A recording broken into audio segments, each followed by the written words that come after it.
En Radio USACH presentamos Estado de Ánimo, donde abordamos la salud mental en serio.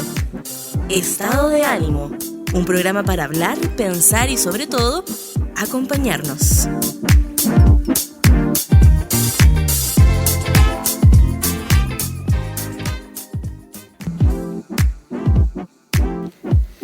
Hola, hola, buenas tardes. Qué alegría volver a estar en este programa. Estado de ánimo, Este es nuestro segundo capítulo. Segundo capítulo, ¿quién lo diría? No pensé que iba a llegar tan lejos. No pensé. Pero llegamos. Nadie me tenía tanta fe y llegamos. ¿Cómo estás, Nicolás? Yo estoy bien, un poco más tranquilo, en verdad. No igual de tranquilo como los temas que vamos a estar abordando hoy día. Pero la verdad creo que ha sido un buen inicio de semana. Yo creo que, ¿sabéis por qué debe ser? Porque la próxima semana voy a tomarme unos días de vacaciones. Así que eso la verdad me tiene contento. La expectativa de la vacación. La verdad es que no me tomo vacaciones, pero desde ¿cuánto? Una semana completa sin trabajar. ¿Ya? ¿Sí? Deben ser 4 años. Prepandemia, 5 años. 5 años. Así, sin trabajar. Claro. Sin como... irte con el computador, tengo que contestar unos correos igual. No, es que llegó el momento en donde el Emilio tiene 5 años y tiene vacaciones. ¿No es cierto? Antes estaba en el jardín, entonces el jardín era muy bacán porque era todo el año funcionaba sin parar. Sí, entonces ahora hay que ejercer la paternidad. La paternidad en vacaciones. Otro es un desafío grande. Yo creo que en ese sentido, algo que sí debería existir serían esas post-vacaciones. Porque las vacaciones con los niños no sé si son justamente el lugar más idóneo para descansar. Yo creo que con niños poco y nada se descansa. Eso hablábamos la otra vez con unos compañeros de que el lunes llegábamos a descansar al trabajo. Claro. ¿Cachai? Como que realmente el sábado y el domingo con niños, no es el periodo de descanso. Era mucho más estructurado el trabajo y ya, era exigente y todo, pero uno llegaba más a descansar al trabajo. Tu lugar, así como, este es mi sacro lugar. Qué locura, porque al final termina siendo como el palacio mental tu trabajo y ya, aquí, sin niños, me acordé un viral de un perrito, una perrita que huye de sus cachorros, así la tienen chata. Y aparece corriendo y los cachorros locos la tienen loquísima. Imagínate, pobre mamá perruna. Así te imagino en las vacaciones. Sí. Me imagino las vacaciones de amigos papás. Sí, y no solo las vacaciones, sino los fines de semana también. Pero a propósito de descanso, vamos a estar hablando sobre este tema. Descanso más relacionado a las licencias médicas. Ajá. Tema relevante, importante, yo diría que atingente a el contexto que estamos viviendo, pero también a la particularidad de que tienen las licencias médicas, por ejemplo, en salud mental, ¿ya? O sea, cómo todo este escenario de cuestionamiento a las licencias médicas también ha terminado en cuestionar otras cosas o potenciar ese cuestionamiento que tenían las licencias médicas de salud mental. El derecho a descanso, que claro, todos lo tenemos por las vacaciones oficiales, ¿no es cierto? Pero ¿qué pasa cuando esta licencia médica transgrede el uso que tiene, ¿no es cierto? Que es para el descanso de un padecimiento, un dolor, etcétera, y se abusa. Y se abusa del derecho al descanso o a resguardarme para poder volver al trabajo en óptimas condiciones, ¿no es cierto? Que sería por eso la libertad que tienen hoy día esa licencia. Para recuperarse. Para recuperar. ¿Vamos a recuperar el derecho a las licencias médicas o cuánto va a estar estigmatizado este tema por el mal uso? Mira, la verdad es que la licencia médica por salud mental no hay que recuperarla porque la verdad nunca la hemos tenido. Realmente cuesta mucho. Cuesta mucho tomarse licencia por temas de salud mental. Y hay muchos factores. Hay muchos factores y lo peor es que son licencias muy efectivas. Claro. Es decir, o sea, quien se logra tomar bien una licencia con empleadores que lo entienden, con una seguridad social, realmente funciona para poder reintegrarme bien a trabajar y mis funciones y todo, pero cuando termina siendo más una problemática tomarme una licencia en salud mental, termina siendo peor, ¿no es cierto?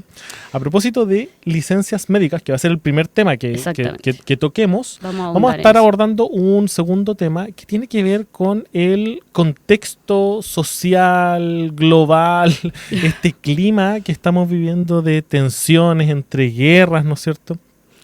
Y vamos a estar hablando sobre las guerras, esta crisis de alguna manera que estamos viendo global, que estamos viendo más en directo, porque crisis hemos tenido guerras mundiales, pero esta rapidez, inmediatez de tener la noticia en el mismo momento, como mientras va en camino un bombardeo, ya lo estamos sabiendo. O sea, es impresionante cómo eso también afecta nuestra cotidianidad, nuestra salud mental, qué tanto nos afecta, cómo podemos ir manejándolo, que va a ser el segundo tema que vayamos a abordar. ¿Debe afectarnos, no debe afectarnos si nuestro país está involucrado o no, más allá de el conflicto bélico? ¿Cuánta empatía o sobreempatía vamos a estar conversando de eso y otras cositas más en profundidad, ¿cierto? Así que, bueno, hay que darle nomás. A mí me agobia harto el tema del conflicto bélico, no solo porque por un lado no está pasando acá, nosotros no estamos involucrados directamente, pero sí, yo creo que eso de la transmisión en directo te hace sentir parte de cierta forma, y esto de la inmediatez de cierta forma nos abruma. Es como a propósito de cómo sorteamos también todos estos conflictos, el humor, lo hablábamos el otro día y hace unos días también, nos ayuda igual a dosificar o a bajar la temperatura para que el colon finalmente no nos explote en este contexto. Sí. Ahí tenemos distintas estrategias que hemos ocupado, tanto individuales como sociales, para poder ir sobrellevando esta vida, ¿no es cierto? Como no tiene que salir de estudiar o del trabajo, ya con todo difícil, y además sobrevivir a un momento en el cual los climas no están lo mejor posible, ¿no es cierto? Ya, aparte ya la idea de que me cueste conseguir un crédito para una casa, para trabajo, etcétera, además tenemos que andar lidiando con estas tensiones globales y mundiales que parece que sí nos afectan. Sí. Oye, démosle con el primer tema. Démosle con el primer tema, entonces. Oye, licencias médicas. Mira, quería invitarte a conversar sobre este tema, no derechamente sobre algo que ya se ha hablado mucho, que tiene que ver con el abuso, ¿no es cierto? No, hay un abuso por el tema de las licencias médicas de muchos trabajadores del Estado que en este caso se tomaron licencias precisamente no para descansar, que era lo que necesitaban, o lo que uno pensaría que necesita alguien que toma una licencia, sino que para irse de vacaciones, ¿ya? Lo hablábamos el otro día con varias gente. En general necesitamos momentos para trabajar, o sea, para descansar. Como todos necesitamos momentos para descansar. Y a veces las vacaciones no se logran dar, son difíciles y todo. Pero ¿a qué punto hemos llegado con este tema en donde se podía hacer hasta una secuencia de cuándo se tomaba la gente las licencias? O sea, había toda una orquesta en este sentido. Ya ni siquiera era por tomarte una licencia para, no sé, cuidar a alguien, o porque no tenía a quien cuidar en la casa, o que eso también es algo que sucede, ¿no es cierto? Muchas mujeres, por ejemplo, se toman licencia en las vacaciones, no porque tengan realmente una enfermedad, sino porque necesitan cuidar, ¿ya? Y ahí hay una necesidad que uno dice, bueno, esto es una valoración personal, podría entenderlo. Pues yo podría entender. Pero cuando alguien ocupa licencia para salir del país, para irse de vacaciones, sacando las licencias de maternidad, que yo creo que esa es otra cosa, ¿no? Como porque el posparto, tienen totalmente otro uso. Es otro tema, ¿no? Sí. Pero esta gente que derechamente fue, así como orquestadamente de vacaciones con 3 semanas de licencia, yo digo, pucha, que nos hace mal. Pero yo a esto quería invitar a hablarte, no solo hablar de ese abuso, sino cómo ese abuso también tiene una repercusión en quienes hemos tenido, por ejemplo, problemas de salud mental y hemos necesitado una licencia en un momento, y cómo este cuestionamiento a la licencia viene a agravar algo que ya se estaba haciendo, que es que cuesta mucho tomarse una licencia por temas de salud mental. Sí, incluso previo a eso, yo quería que nos situáramos también en los casos en que muchas personas ni siquiera se atreven a presentar licencia por alguna enfermedad. Tú bien lo decías la otra vez, como cuando prefiero ir mal al trabajo, pero presentarme antes que decirle a mi empleador o a mi empleadora, mira, ¿sabes qué? Me siento muy mal, necesito ir al médico, porque también hay trabajos en donde incluso la asistencia al médico se me imposibilita muchas veces. Necesito incluso pedir permiso para ir al médico en primer lugar. O sea, ya... Te voy a decir, en el sector privado hay oferta fuera del horario laboral. Claro. ¿Ya?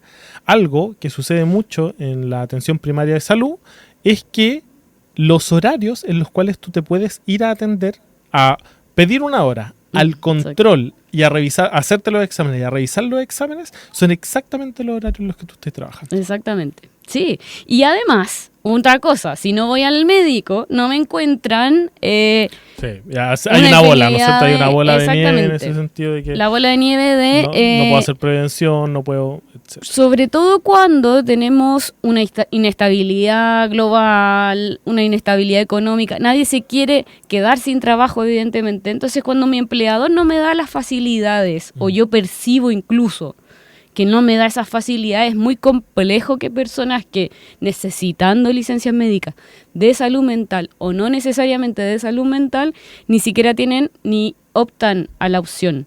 Es como el postnatal en los hombres, ¿no? Que es opcional, voluntario. ¿Cuántos hombres no se han tomado incluso esa licencia? ¿Cuánta gente deja de tomarse licencia? Y vemos que, a diferencia de ese gran número de personas, porque son casos, sí, son muchos casos los que salieron a propósito de esta licencia falsa, pero claro, son en un ámbito público en donde además a todos nos repercute de cierta manera, porque es como, pucha, estamos hablando de dinero que todos disponemos para ello. Aparte de que, por ejemplo, nosotros sí creemos en un Estado que tiene que estar presente, que tiene que ir fortaleciéndose, y cuando se cuestiona esto termina repercutiendo al final, a quien no tiene para pagar para acceder a educación, a salud, etc. Exactamente. Hay también un tema con los perfiles del cargo, ¿no? A mí me llama mucho la atención que a puertas de elección, por ejemplo, también podamos cuestionar a las personas que queremos que nos representen, porque finalmente también estamos hablando de que el trabajo, el empleo que da el servicio público tiene un perfil, tiene una ética, uno cumple un rol que sabe que le brinda un servicio público al resto, no como al privado, que bueno, mi compromiso y mi responsabilidad está con ese empleador y yo tengo un contrato que tiene cláusulas específicas, etcétera, etcétera. Pero acá estamos hablando de cargos de mucha visibilidad, otros no tanto, pero independiente incluso de la visibilidad, porque es como si la vergüenza no se nota, bueno, lo hago igual. No va por ahí el debate, sino que va en que estas personas tampoco son conscientes quizás del cargo que están ostentando, del cargo al cual se postularon incluso, porque el abuso quizás va más allá de lo financiero, de lo monetario.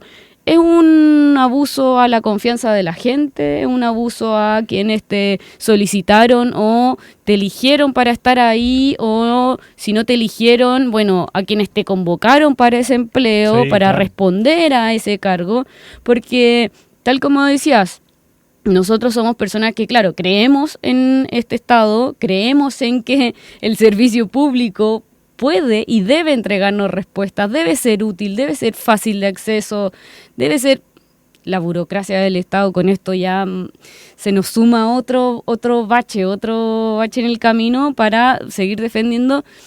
Tiene que ser una institución, no sé si respetable es la palabra, porque me hace ruido, genere confianza, pero que nos genere confianza. Al final protección, que eso es algo que yo creo que es interesante. Yo trabajo harto en emergencias y desastres y salud mental, o últimamente me ha tocado más trabajar. Y cuando hay una emergencia y llega la municipalidad, o llega cualquier persona con alguna insignia de algo del Estado, la gente se siente más acompañada, ¿no es cierto? O sea, en este sentido de que haya compañía, de que haya una institucionalidad que te esté ayudando en algo. Yo creo que eso ayuda a que nos sintamos más protegidos. La respuesta, la presencia. Sí. Y en ese sentido, también pensando como en lo administrativo en estos temas, yo creo que algo que nos podría ayudar muchísimo es que cuando tengamos un problema de salud mental, sí nos podamos tomar una licencia, como uno se la toma con cualquiera de los otros temas de salud, ¿no es Claro. cierto? Cuando alguien tiene un accidente cerebrovascular, nadie duda que la persona se va a tener que tomar una licencia. Pero cuando alguien tiene, por ejemplo, pensamientos de muerte, tiene una depresión que no lo deja levantarse de la cama, aparecen un montón de cuestionamientos. Entonces hay una separación entre temas de salud que validamos y temas de salud que cuestionamos. Y en esos que cuestionamos están normalmente los temas de salud mental. Claro. Muchas veces, en este sentido, es que termina siendo más complicado tomarme una licencia de salud mental que asistir al trabajo sintiéndome mal. Claro. ¿Ya? O sea, solo la idea de que me van a cuestionar la licencia, de que no me van a pagar, de que después voy a tener un médico contralor que me va a decir, y me va a decir, no, pero es que en verdad no estáis tan deprimido, ¿no es cierto? Como empiezan todas estas rumiaciones que son muy reales, termina siendo más estresante el tomarme una licencia por salud mental que va a ser cuestionada, que va a tener impedimento, que no voy a poder justamente lo que necesito, que es descansar, y voy a tener que estar todo el rato apelando a la ISAPRE, al COMPIN, a donde tenga que ir. Y eso es algo que no pasa con el tema físico. Cuando alguien se quiebra un hueso, no hay ningún cuestionamiento porque la persona tiene que descansar. Pero cuando hay dolores y sufrimientos psíquicos que no me permiten, parece ser que sí, ¿no es cierto? Ahí sí, ahí podemos cuestionar todo lo que tenga que ver con la licencia. Sí, yo creo que también tiene que ver mucho con, bueno, la crisis de la confianza, ¿no? Si mi dolor es visible, si mi herida es visible, claro, mi interlocutor va a percibir mucho más directamente el mensaje, ¿no? Pero cuando mi herida es invisible, mi dolor quizá tampoco se presenta en el entorno laboral, porque de repente uno se siente pésimo en el trabajo, pésimo, pero está ahí batallando, ¿no? Lo entrega y no hay nadie tampoco que te diga, oye, ¿estáis bien? ¿Te sentís mal? El botiquín laboral, con suerte, quizás tiene un tecito de manzanilla. Sí, qué importante es que tu ambiente laboral te Esté acompañe, atento, sí. esté atento, sirva. Que, por ejemplo, yo lo he visto muchas veces en consulta y estoy seguro que quienes nos están escuchando han tenido esta sensación. Pero personas que han tenido licencias largas de salud mental, que necesitan un descanso de 6 meses, ¿no es cierto?, por algo grave, retornar al trabajo en ambientes que hay cuestionamientos, que no hay apoyo, que hay rumores, es mucho más difícil que cuando uno tiene un espacio que es cálido, que es comprensivo, que no pregunta más allá de la cuenta, sino que pregunta, Además, ¿qué necesitas tú? ¿Cómo estás? No, Vamos terrible. de a poco. O sea, si además me tengo que presentar después de una licencia válida, legítima, a un ambiente hostil, donde sé que además se me va a cuestionar, donde tienes al colega o el empleador que te mira como, uff, anda a reclamar si es que está lleno de correos o se te acumularon los pendientes, porque el agobio ahí al volver, chuta, Sí. parece peor que la cura. Y en ese sentido hay, yo creo, por ejemplo, cosas que ayudarían en términos de licencias médicas a la salud mental de las personas de un día para otro. De un día para otro. A ver, la lista mágica de Nicolás Fernández. Yo vine para No, esto. es solo una lista mágica. O sea, son 2 medidas que podrían beneficiar a Chile completo. Tome nota, tome nota. Licencia de maternidad y paternidad obligatoria, de maternidad 1 año, de paternidad 6 meses. 6 meses. Con eso se mejora absolutamente la salud mental de las personas. Yo te lo digo así. Bueno, oye, evidentemente de quienes quienes van a tener hijos o quieren tener hijos, pero es como ese tipo de acciones, de poder dar descanso, de poder ayudar, de poder sentir ese apoyo. Hemos avanzado poquito. Respirar un poco. Sí, O sea, en los bonos de maternidad por hijo. Se ha avanzado un poco quizás en quitarle la presión a la crianza. Pero el tiempo de apego con el niño, de que tu vida también se reordene, si es un caos o sea, terrible. es un duelo total. Yo cuando, bueno, te voy a contar cómo fue cuando el Emilio nació, porque fue súper difícil. No sé, el Emilio hoy día tiene 5 años, nació el 2000, Nació en pandemia aparte. nació en pandemia el 2020, en mayo, ¿ya? Y 2 semanas antes a mí me dio COVID de que naciera. ¿Verdad? Y la Fer, mi esposa, también estaba con COVID, ¿ya? Entonces ella estuvo hospitalizada una semana antes del parto. Yo no pude estar porque era el momento en el cual el COVID te mataba de una, ¿no es cierto? Y para mí fue muy duro ese momento porque no pude estar en el nacimiento. Lo conocí como a los 3 días, estuve aislado hasta que lo pude conocer y todo bien, pero eso dejó una repercusión, ¿ya? Y yo en ese momento tenía licencia por COVID, pero después estuve en una hora con psiquiatra donde me diagnosticaron depresión moderada y tuve una licencia por salud mental. Ujú. A los 15 días, en pleno COVID, con un hijo, ¿no es cierto?, recién nacido, se cuestionó la licencia. Se redujeron los días. En medio del COVID, yo digo, ni un criterio, ¿no es cierto? No. Hoy día en la mañana veía una... Bueno, ya estuve con licencia 3 meses, la cual se logró, pero fue una batalla, como Sí. lo hablábamos antes. Una batalla de tener que decir con médicos contralores, con reducir todas las licencias. O sea, fue realmente un tema administrativo en el cual fue, yo diría, más doloroso que lo que estaba sucediendo. Como Sí. que hizo que se cargara más la mochila. Ujú. Justo hoy día en la mañana iba viendo una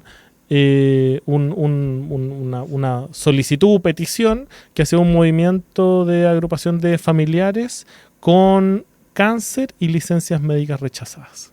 Por los cuidadores o Por ellos. Por pacientes ontológicos, con diagnóstico de cáncer, con tratamiento para el cáncer, con licencias médicas rechazadas. Imagínate. Y ahí yo creo, y ahí uno hace la balanza y dice, mira, Sí. hay estas otras personas que se fueron de vacaciones, ¿ya? Claro. Y hacen que esto sea más difícil. Sí. Oye, El descriterio. a propósito de descriterio, ¿qué descriterio que estamos viviendo hoy día con esta crisis Con la- mundial y Trump que no sé qué parece como tuiteando y ahí en la tele diciendo cualquier barbaridad? Pero te das cuenta Pero- de que él se apropia tan bien, o sea, es maléfico, que no se me malentienda, es maléfico todo lo que está pasando, pero lo bien que entiende ser el protagonista de el drama de la tragedia que él mismo está... O Porque sea, sí, él está metido en el personaje absolutamente. él es el personaje. Y- Él es el guerrero de luz que viene a entregar paz. Ya tituló la guerra de los 12 días. No, esto Te bautizo. es una locura. Está escribiendo los libros de historia en presente, Donald Trump. te invito, Julia, a que conversemos sobre cómo esas situaciones impactan en nuestra salud mental después de un breve corte. Escuchas Estado de Ánimo, un programa donde hablamos de salud mental en serio.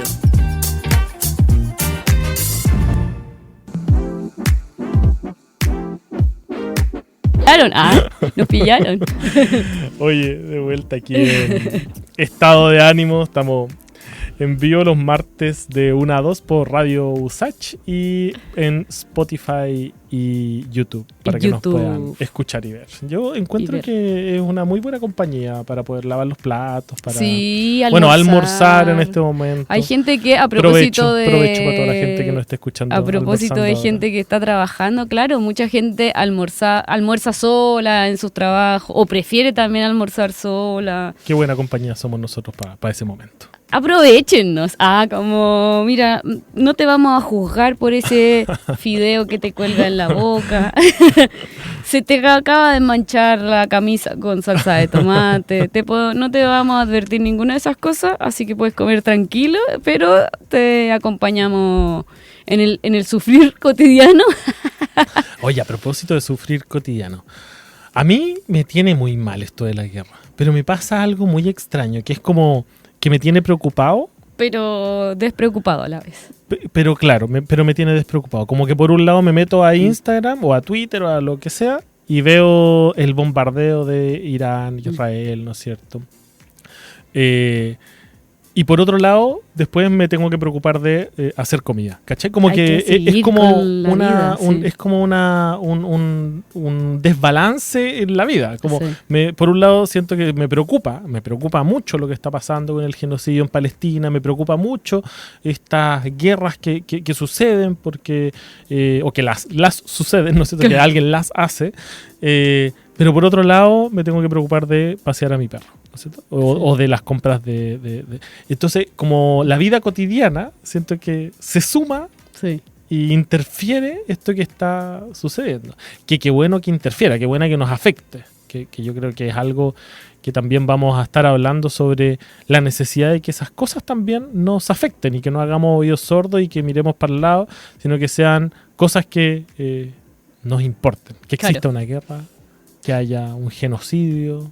Que nos importe y que no nos invalide quizás, ya que o sea, nos impacta y menos mal que nos impacta no de manera concreta quizás. No somos parte del conflicto directo, pero personas cercanas a nosotros pueden estar viviendo por allá, podemos llegar a conocer a gente que esté sufriendo, transitando por esos territorios.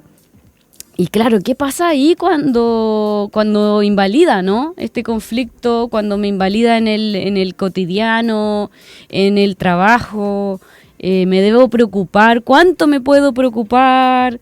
¿Hay respuestas correctas? ¿Todas las respuestas son incorrectas? Es difícil establecer un criterio, no sé si de empatía necesariamente, porque al final, sí, claramente, qué lindo que yo me estoy preocupando mientras veo un bombardeo en mi celular, ¿no es cierto? Y a la vez, a metros o kilómetros, hay un saxofonista con las bombas detrás, ¿no es cierto? Este viral, entonces como chuta, ya. Nos pega a nosotros de esta forma, allá también pareciera, y todo se viraliza al mundo de modo instantáneo, y como decíamos, y Trump además nos regala esta inmediatez de hacernos parte incluso de su gesta, ¿no? Tuiteando, diciendo que esta guerra ya no va más, que, bueno, gracias a él este conflicto ya no va más, pero ¿qué pasa con toda la estrategia, no?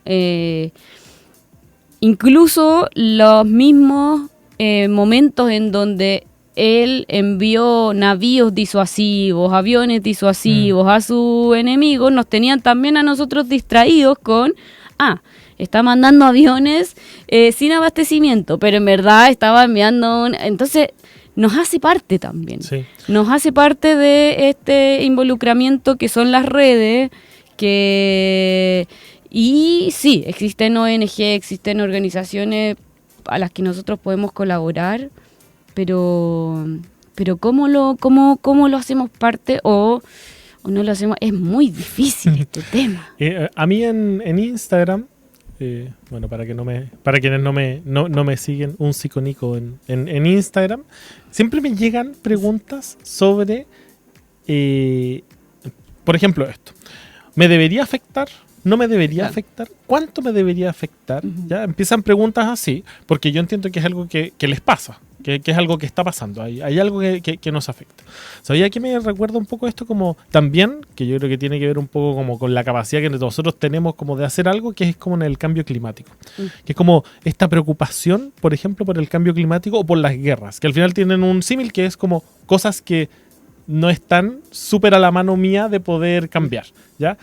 Por más que yo recicle Coca-Cola achica medio milímetro una tapa y ayudó todo lo que ayudamos nosotros. Por más que lave el envase de yogur. A poder reducir la emisión de plástico, cosas así, ¿no? Entonces hay como una disonancia, o una lejanía, perdón, entre lo que yo estoy sintiendo, lo que me está preocupando y qué puedo hacer yo por eso que me está preocupando.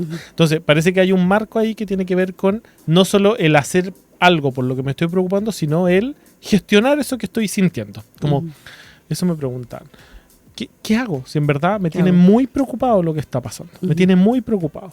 Y hay cosas que sí podemos hacer, ¿ya? Como compartirlas, por ejemplo. Si hay cosas que nos preocupan, como puede ser el cambio climático, el genocidio en Palestina, la guerra, poder compartirlas, o sea, tener una opinión masiva, o sea, por las redes sociales es que nosotros sabemos de eso, por las redes sociales también nosotros podemos ir mencionándolo. Había un post hace poco que decía como la relevancia de no dejar de hablar de esto en redes sociales.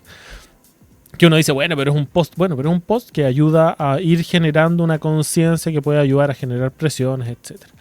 Por otro lado, como bien decías tú, ayudar a sentirme parte, o sea, poder ayudar a sentirme parte de la solución.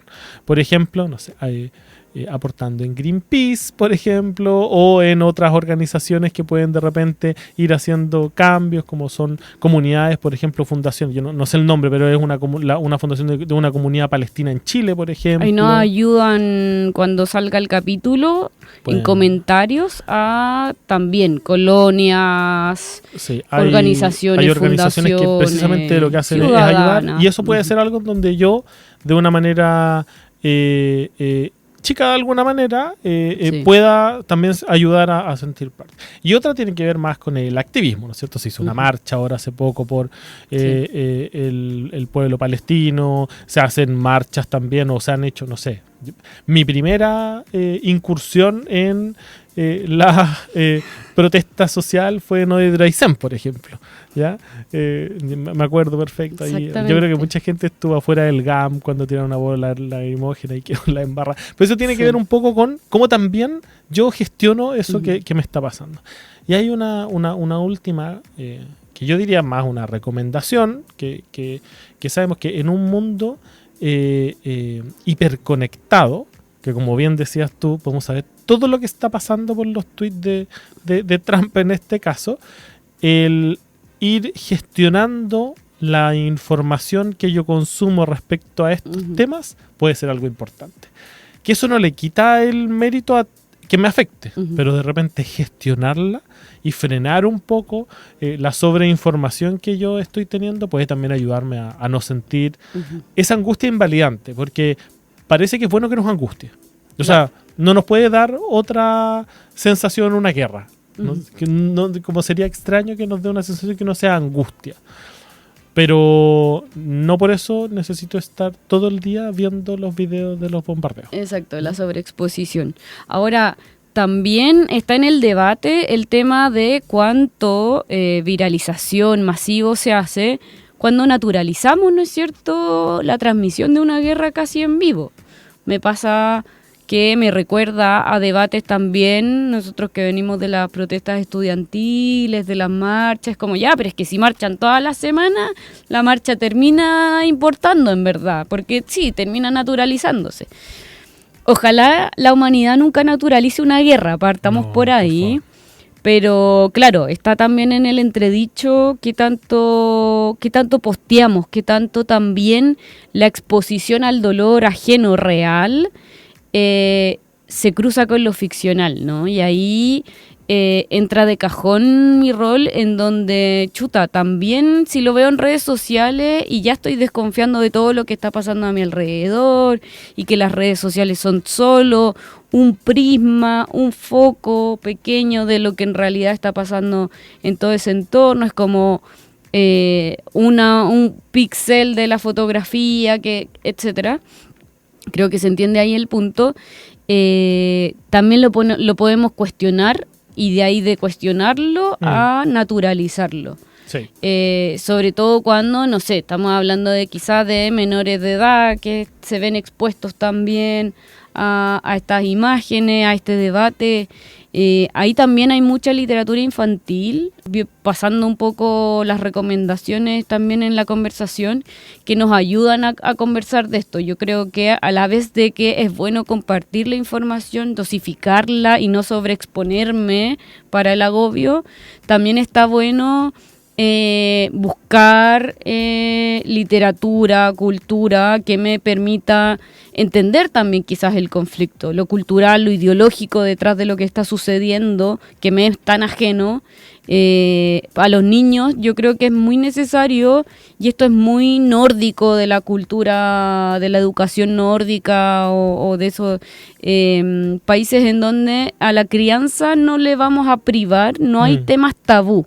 Se habla de la muerte desde pequeño, con conceptos que puedan entender, comprender, incluso anteponiéndonos a esta edad en donde están preguntando el porqué de todo, ¿no? Bueno, a raíz de eso, uno de los factores que puede ayudar a transitar bien los duelos a propósito de los fallecimientos en la edad adulta es haber tenido un acercamiento temprano a la idea de muerte. A la idea de muerte de la que conocemos. Por ejemplo, el Emi, mi hijo, vio Moana. Y cuando muere, voy a contar un spoiler, así que spoiler. Pero es Moana 1, así ¿puede que mutear? No. Ya no. Ya no corren los spoilers. No. Pero no sé si has visto, ¿tú viste Moana? Yo no vi Moana. Ya, Moana es de las mejores películas que existen. Y hay un momento en el cual, muy en el principio, la abuela de Moana fallece. ¿Ya? Ay, como Coco. Otro spoiler, porque no, ese es más antigua todavía. Bueno, en este momento la abuela de Moana fallece y cuando fallece se transforma en una mantarraya. Entonces cuando fallece, y Moana está en el mar, aparece la mantarraya y esa es la abuela. Entonces tiene esta lógica de que cuando alguien fallece, porque ella fallece por una enfermedad, como que se demora en fallecer, como que ella sabe que se va a morir, hay un acercamiento a esta idea de muerte. Pero a esta idea, que es muy la lógica del duelo, que es cambiar la relación, ¿no es cierto? O sea, una persona que yo veía físicamente o que podía tocar físicamente, ya no puedo. Eso no significa que desapareció, sino que cambió mi relación. Ahora mi relación con esta persona fallecida tiene más que ver con las ideas, con los recuerdos, con los mitos, con esas experiencias. Entonces, con mi entorno incluso, cambio, que culturalmente es muy bonito, que la naturaleza, algo que te rodea, la compañía, como que también es algo filosóficamente muy etéreo, esto de sentir a nuestros antepasados, y nos fuimos a... pero nos ayuda precisamente a entender esta problemática. O cosas complejas. O sea, yo estoy súper de acuerdo contigo con lo que dijiste. A los niños hay que hablarles de todo, con los matices que tiene que ser para su edad, pero hay que hablar de todo, ¿no es cierto? Desde educación sexual integral hasta duelo, hasta las guerras o hasta el cambio climático. Sobre todo cuando ya están expuestos, o sea, si a nosotros ya la exposición a cierto material, a virales que quizás no pedimos tener en nuestro teléfono, etcétera, ya sea para este tema, el conflicto bélico, como para otros. Imagínate en la niñez o la adolescencia, en donde si a nosotros nos faltan herramientas para gestionar de repente el cómo yo recibo esta información, la almaceno, la dosifico, la conversación es importantísima en estos temas, incluso cuando no tengamos respuestas. Es que uno puede decir que uno no tiene respuesta. Exacto. Sí, no está malo, no está malo confesar. No, pero podemos en ese sentido tener un acercamiento, por ejemplo, a las guerras. La guerra es algo que pasa. O sea, los niños, por más que tú quieras que no vean tele, en algún momento van a tener un acercamiento. Van a escuchar en la radio, van a escuchar a alguien lo va a decir en el colegio. Entonces, acercarnos a estas ideas es bueno para que sepan lo que está sucediendo, pero también para preparar. O sea, imagínate el acercamiento, que algo muy, muy corto, no sé, en torno a, por ejemplo, el Emilio tiene dos compañeros que son autistas, ¿ya? Eso ha hecho que se relacionen de una manera tan distinta con otros niños ante diferencias que hace que cuando los niños se acercan a estos mundos, por ejemplo, a entender que la guerra trae estas repercusiones o a entender que hay que cuidar el mundo, cuando tengan que tomar decisiones van a tener una aproximación distinta a esto. Oye, ha pasado volando esta conversación. Te propongo que llenemos nuestros vasos de agua y seguimos conversando con la última sección de este programa, Estado de Ánimo, el y último las tramo. Recomendaciones que tenemos a propósito de estos temas. No tengo nada, spoiler. No. Vamos y volvemos. Cuando Chile piensa, ¿cómo se siente? Estado de Ánimo por la 94.5 Radio USACH. aquí en Estado de Ánimo, ya en la última sección que tenemos en este programa. Esa parece que está siendo la tónica, ¿no? Estoy tocando algunos temas que tengan que ver con salud mental, que tengan que ver con la contingencia nacional, con esas cosas que nos importan, que nos pasan, pero también poder ir viendo y encontrando herramientas, que yo diría que eso es algo importante en temas de salud mental.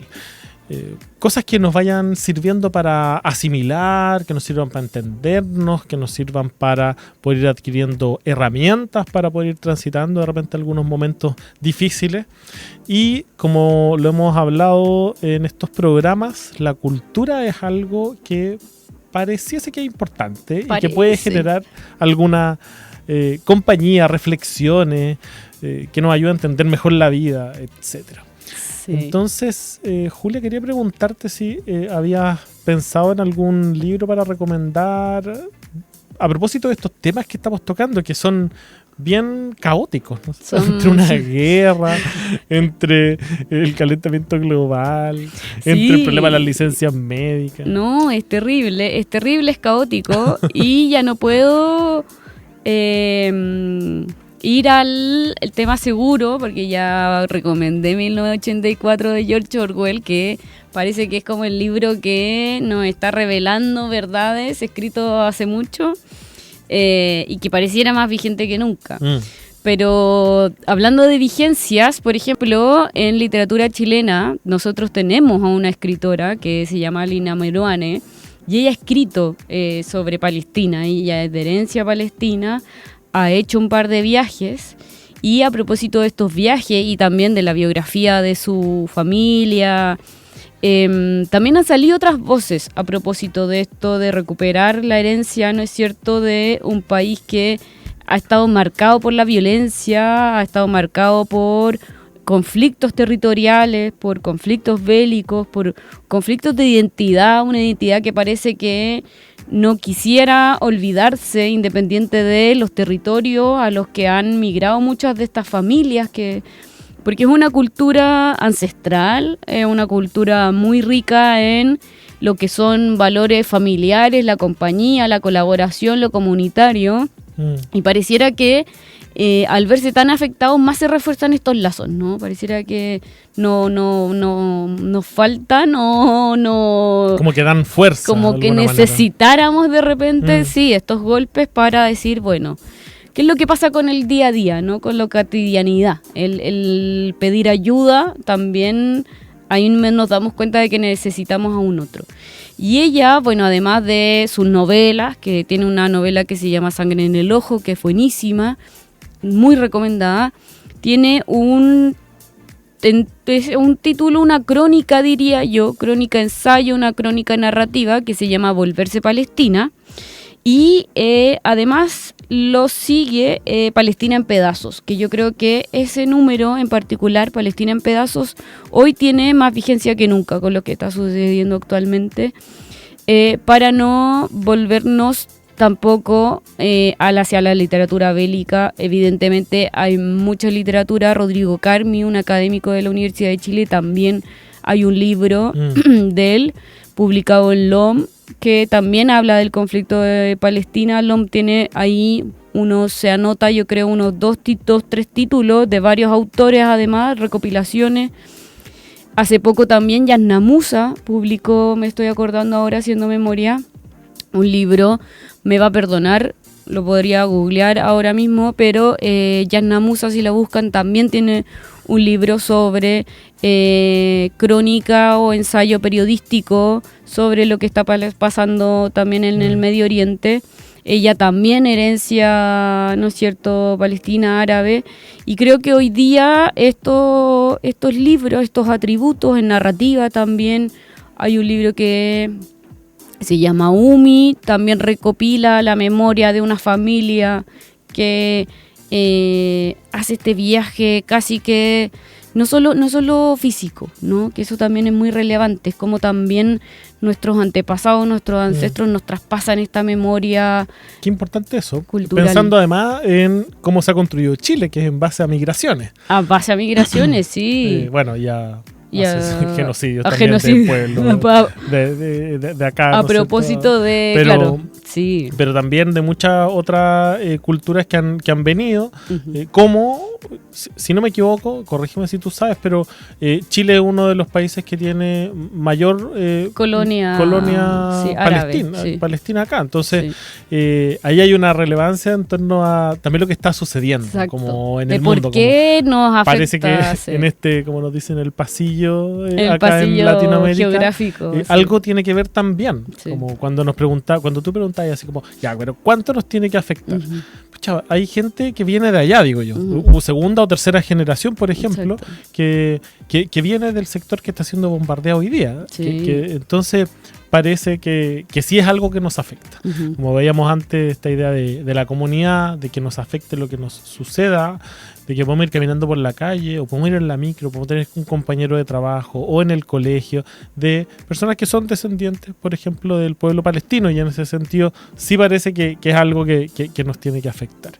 Y qué importante también tener estas recomendaciones para poder acercarnos, para poder entender, pero también para poder hablarlo con los niños. Creo que quedé mucho con esa idea de la importancia de poder hablar estas cosas. Es importante hablar estas cosas nosotros en entornos adultos, los niños también, involucrarlos en nuestras conversaciones. De repente nosotros no tenemos las respuestas, las buscamos en la literatura, las buscamos en el arte, en el teatro, en la música, ¿no es cierto? Y a veces son ellos mismos, los niños, los que nos hacen preguntas que nos dejan dando vueltas. Sí, no, el Emi se saca unas preguntas que yo digo... Podríamos invitarlo ¿Qué a que es nos la haga libertad? Me dijo el otro día. un cuestionario. ¿Qué es imagínate. un ideal? Me dijo. ¿Qué es un ideal?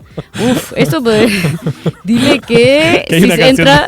hay una canción de Pokémon que Hay habla hay una canción muy buena de ideal. Pokémon, es un ideal. Sí, dice. No, El pero- opening de Digimon también es muy buena para Ah. eso. O que entra un partido político. En los partidos políticos esa pregunta, uff. Pero bueno, como que yo te apuesto que si empezamos a pensar con qué nos criamos, vamos a decir cosas parecidas como de la Yo creo. tele o de la radio, Sí. cosas así. Yo estoy seguro que esta generación, que es algo que me pone muy contento, se va a criar con los cuentos de Lisa Zulueta, por Con la- ejemplo.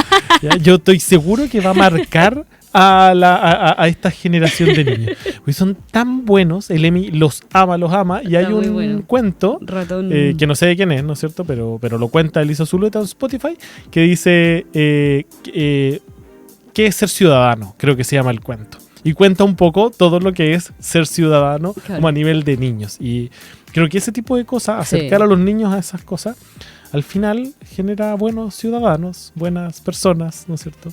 Entonces me parece que ahí podemos ir generando espacios en los cuales realmente transformemos el mundo. Y si ellos se sienten parte desde pequeño, imagínate cuando ya sean más grandes. Entreguémosle ese poder, no le tengamos miedo. Oye, como siempre, un gusto, Julia, estar hablando de estos temas. Me parecen tan relevantes a mí. Ojalá que alguien más. Vamos a estar, todos Sí. los martes de 1 a 2 de De la 1 a tarde en vivo por la Radio Usach 94.5 o online. Y vamos a estar en Spotify y YouTube también En para YouTube. que quienes no se puedan conectar en vivo puedan ir durante esta semana escuchándonos cuando están cocinando, cuando están Eso, barriendo, parcela. cuando van en ese camino eterno, por lo menos en Santiago, de Claro. camino al trabajo, a estudiar o a lo que sea. Los podemos acompañar en su día a día, que es la Así idea. que nos estaremos viendo en la próxima con estos temas tan relevantes. Si tienen algún tema que quieran conversar, que quieran que hablemos, me pueden escribir a Instagram a unpsiconico y podemos ahí ir tomando esas opiniones.